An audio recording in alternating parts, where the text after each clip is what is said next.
I'm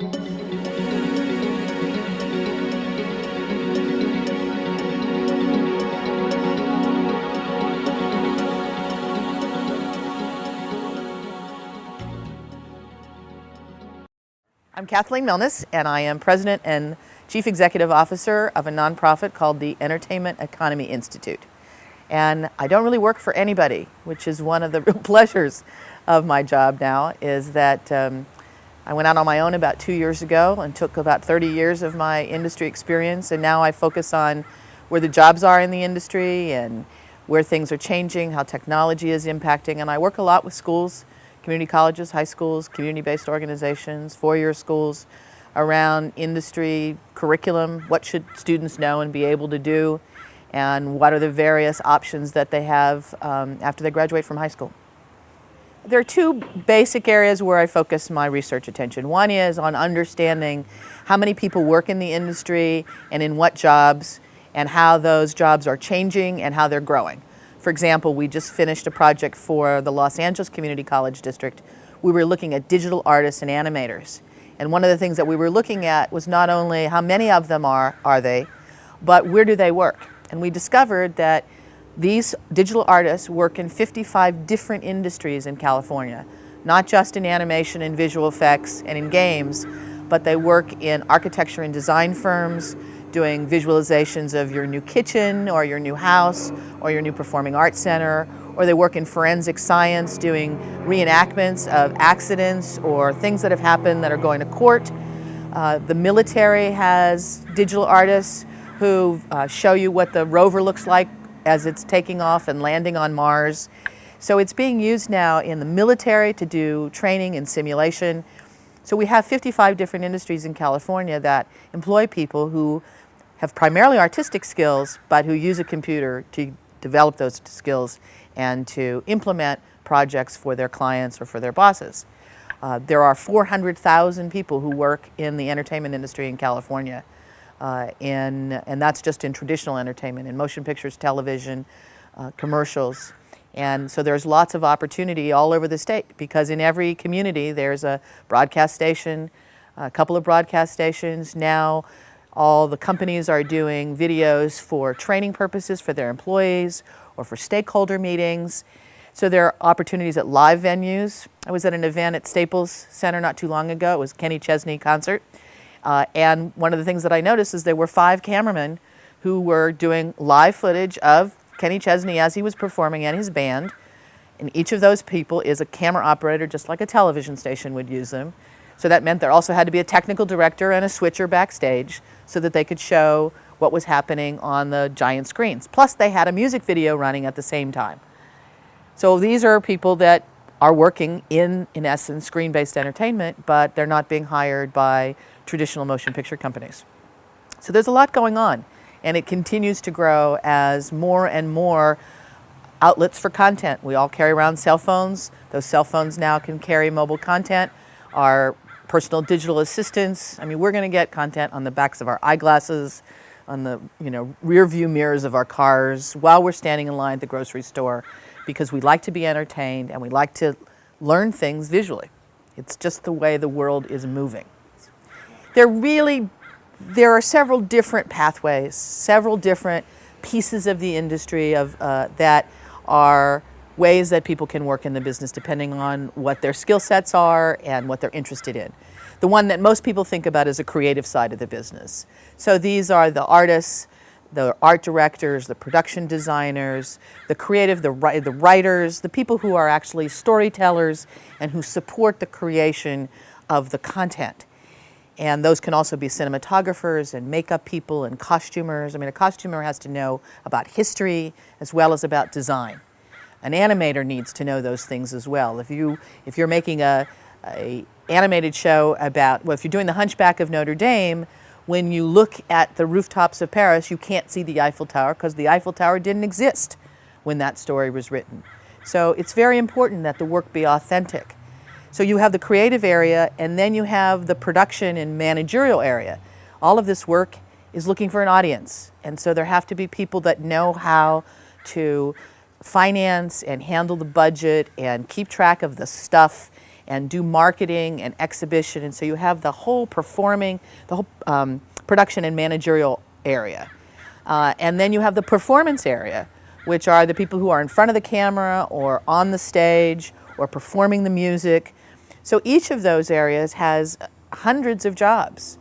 In the motion picture business, we talk about below the line jobs. Those are the craft jobs. The sort of top end of that totem pole would be cinematographers. But there are somewhere between 300 and 600 different occupational classifications that work in those areas in various departments. So you've got the people who are in charge of the lighting and the people who are in charge of the set construction. And then you have a whole team of people who make sure everybody gets where they're supposed to get on time and they leave when they're supposed to leave. You have a transportation department who takes all of this equipment someplace every day and sets up their factory. And so someone has to be responsible for figuring out where do they go. Location managers who go out and take pictures and negotiate with homeowners and building owners and get permits. So you have all of this. Then you have suppliers. So for example, if you're interested in being a cinematographer, a great place to start is at a camera rental facility. So you may just be checking cameras in and out and putting things away, but you're learning about all the cameras, plus you're meeting people who work in the industry. So you'll have a camera operator come to check out the equipment. You'll get to meet that person, you get to know them, you develop a relationship. Or if you're interested in being a costume designer, you can work in a rental facility or in a costume shop. And we're not just talking about elaborate costumes, we're talking about, there's a guy out in Van Nuys that has a company that makes burn suits for stuntmen. And they look, and they go underneath the costume and they protect the guy from being hurt. Well, he's got 15 people who are working at industrial sewing machines, but he's in the movie business because he's making burn suits for stuntmen, or armor, or wrangling bugs, or learning how to handle smoke. I mean, there's just so many different opportunities.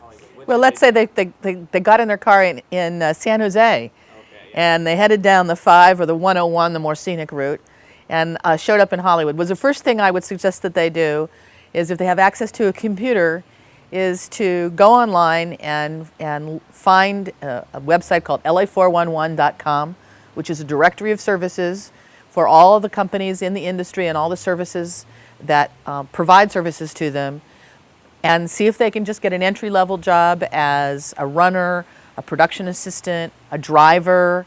That's how everybody starts, work in the mailroom. But I think it's important for students to understand what their ultimate goal is and what they're good at. There are a number of jobs in this industry that do not require a college education, but they do require a skill set that is somewhat unique. And it requires a kind of personal diligence and energy, an ability to get along with all kinds of people under terribly stressful conditions, because you'll have 180 members of a crew. Everybody's working to get the day's work done. There's no room for prima donnas, except maybe a few actors or actresses. But the below-the-line people have to be easy to work with. People that I know in the industry that hire say they look at 3 things. They look at, can you do the job? Do you have the skills? Will you do the job? Is this something that you really want to do, that you enjoy doing, and you will put your heart and soul into it? And will you fit in? Will you be somebody that I can spend 18 hours a day, 5 days a week for 60 days or 90 days or 5 years working on a project and enjoy your company? So those things are really important, and sometimes they're more important than the skill, because you will learn those skills. But there are also a lot of jobs in the industry that do require some post-secondary, either a 2-year degree or a 4-year degree. In many cases, in some of the higher-end visual effects jobs, you might have to have a master's in fine arts. So I think first of all for students is they have to find out what they're passionate about, what they're really interested in, and what will sustain their energy and their passion over time. Because it's hard work. It's a lot of hard work, but it's fun hard work. It's great fun. There is a perception that certain segments of the industry are predominantly male. That tends to be the case in jobs that have a technical or physical aspect to them. So for example, in the digital area, in the visual effects industry, that used to be true, but it is changing. And part of it is that girls and boys are growing up more technology savvy. They've had computers for a longer period of time, and they're more comfortable with technology, certainly much more than, for example, my generation or even the generation that came after me. And if you go into the visual effects houses or the game companies, particularly the visual effects houses, you will find more women than you used to, and they tend to be in areas like compositing and character design, and some of the other areas. So, there's no reason really why girls can't, in many cases, and they do, better than boys in terms of buckling down and doing the work that needs to be done and going to school and doing those things. The industry doesn't really care. In fact, in many cases, in the visual arts jobs, they'll never lay eyes on you because all they're looking at is your work. They don't even look at your resume. The first thing they do is they either open your portfolio or they put your reel in the television and they look at your work. And if they like your work after the first 15 seconds, then they want to find out more about you. But if you don't engage them in the first 15 seconds of either your portfolio or your reel, it doesn't make any difference who you are. Male, female, it doesn't make any difference if you've got an MFA or you're still in high school. If you have the talent and you can exhibit that you have the talent, that gets you in the door. And then being somebody who can do the work and is easy to get along with keeps you in the job and gets you opportunities going forward. So there are certainly jobs that have a physical requirement, a grip, for example, a person who is responsible for the equipment that's in service of the camera, moving camera equipment and lighting. Sometimes those have a physical nature that requires some physical strength. But most of the stuff now is getting so light and it's on wheels, so it doesn't really matter. I see women in all sorts of opportunities, and certainly in directing and above the line jobs as well as a lot of below the line jobs. And then if you look at makeup and hair and wardrobe, those tend to be, in often cases, more women. So I think the time is now that it doesn't matter what you are. It just what you're interested in and learning about it and pursuing it with a kind of dedication and drive and sense of purpose, regardless of where you come from. I see people from all walks of life, from all over the world. I was in Prague 2 summers ago, and a friend of mine was working on a picture there, and their crew was from 8 different countries, including the United States. The director was Mexican, the producer was American. They had crew from Czech Republic, from the Ukraine, from Italy, from all over the place. And that's the way the world works. When they were making Lord of the Rings in New Zealand, a lot of Americans went to New Zealand and worked there. And then a lot of people from New Zealand came back to the United States. When Don Bluth started his company in Ireland, he finally moved it to Arizona, brought a lot of Irish people with him. They all ended up in California to work in the movie business and to work in the animation field. So you'll work with people who come from all over the world, who have come from lots of different cultures, because it is a global industry and audiences around the world are looking for themselves in the work.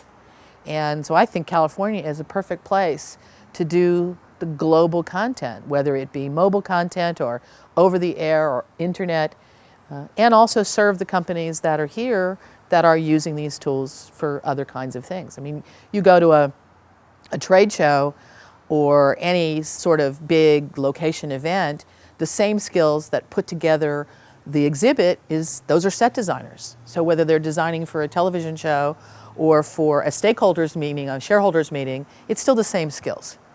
And I think, again, students just need to learn as much as they can about a lot of different things and then zero in on what they care about. A friend of mine described it as T-people. People have a very broad understanding of the way the industry works or the segment that they're interested in, and then a very deep skill in a specific area. Because you need to know what else is happening around you. So you need to know what piece of the pipeline you fit into. If you're compositing a shot, you need to know where it comes from and where it goes next. If your job is to make sure that the lighting is right, you need to know what the cinematographer is thinking about, where the sun is, how that's going to change. So you have to figure out sort of where you fit in and how the day is going to go. You can't just stay in your own little world and do your thing. You really have to be a person who has a broad perspective on what's going on, because everything's done in teams.